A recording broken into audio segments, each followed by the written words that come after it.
Hello and welcome to Catalyst Conversations. I'm Ben Bars, and today I've got the privilege of being joined by Mark Mugnaioni. Did I say that right? You did indeed. Yes. Tell us a bit about the business that you're working for, RACT. What does it even stand for? Yeah, so RACT, Royal Automobile Club of Tasmania. We're obviously one of a network of Royal Auto clubs around Australia, but each club is quite different. Down here, turning 100 in FY23, so almost reached our centenary, which is pretty good going. Wow. And fascinating times to be part of the amazing organisation that RACT is. Yeah, fantastic. Gosh, 100 years, I didn't even know it was been going for that long. So over that time, how's the business evolved? What does it look like today? Yeah, look, it's one of the interesting things about businesses that are as old as we are, that the journey that they've been on is just incredible. So everyone obviously knows us for roadside assistance. That's the core of what we do. It's our bread and butter. But that's not where we started. The clubs generally only got into roadside assistance in the 1940s, early 1950s. Before that, we were actually just purely about advocacy.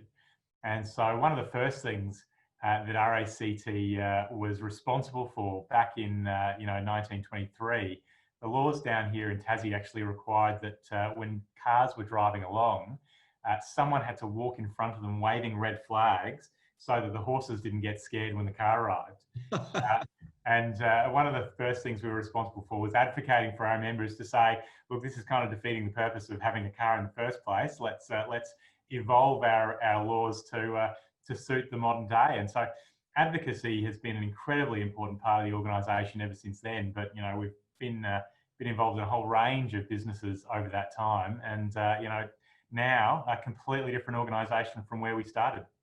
Gosh, yeah, what a journey, and a journey for you too. I mean, you've left Queensland. You're now in Hobart. It's your first CEO role.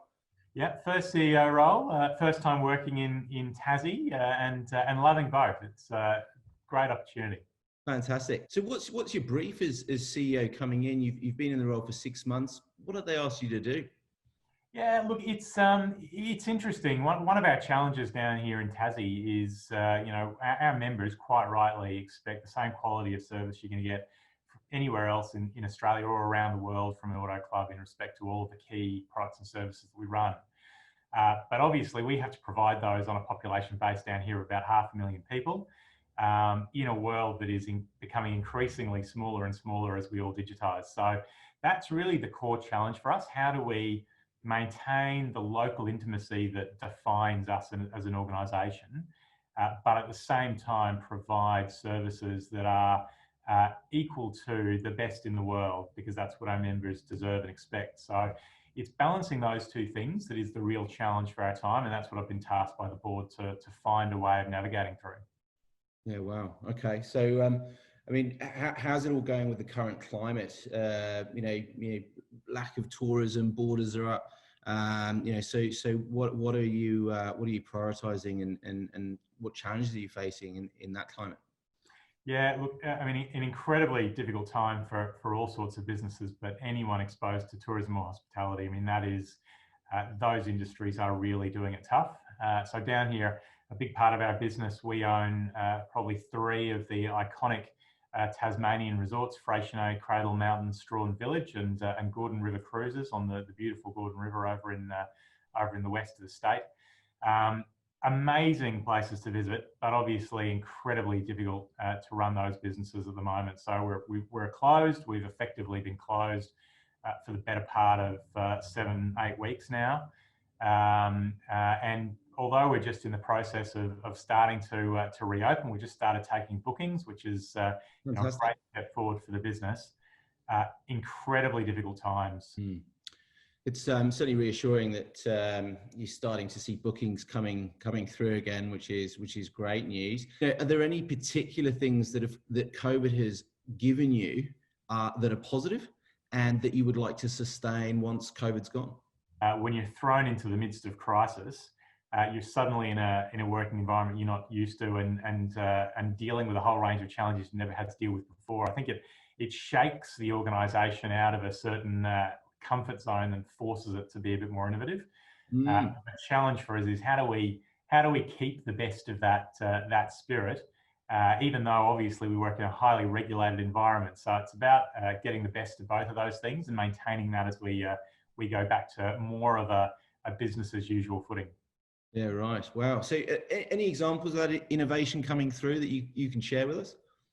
Yeah, look, I think one of the really interesting things that we found is the way that teams are engaging. I think, previously in an office environment, you'd have teams working together in the same space every day, but there was actually probably less interaction between the teams than there is now with, twice daily video stand-ups and, people going above and beyond to actively make sure that they're connecting with their colleagues. And so I think the range of things that we've seen, of the range of measures we've seen people adopt in order to drive that connectivity has been quite extraordinary. And they're probably talking to each other more now than they did when they were sitting, 5 feet away from each other in the office. Has COVID made your culture more decisive? Yeah, absolutely. More decisive. I think, like a lot of reasonably conservative organisations in the past, there was decision making was a very long and slow and deliberative process, and necessarily because of the circumstances that we found ourselves in, that's become much sharper and quicker. Absolutely, absolutely. And just on the topic of decision making, you talk about member centricity. How do you ensure that the members are at the heart of all decision making in an organisation? Yeah, look, that's a really hard one, and one that we struggle with and focus on a lot, particularly for an organisation like ours where there is no one member. We're in almost 70% of Tasmanian households, so our members are everyone in Tasmania with the spectrum of interests and needs and wants and priorities that implies. So for us, I think that the most important thing is less about making sure that we're giving an individual member what they want. I mean, that's obviously important, but it's more about not being distracted by other priorities or objectives that might be outside of that member focus. So as an organisation, we can always increase profitability. We can always increase share of voice. We can always increase a whole range of things that various stakeholder interest groups are interested in. But ultimately, the question we have to keep pulling ourselves back to is, what would the members want us to do if they were all sitting in the room helping us make the decision today? Now, that's necessarily subjective, but I think as long as you've built into the culture that's where you start, almost irrespective of where you land, I think you're going to land in a much better position than you otherwise would have. Well, there's some useful insight there. As long as you start with the member and then evolve from there. Going from start to kind of future, you're 6 months in, but do you have a vision for the RACT? Do you have an aspiration in mind of where you'd like it to go?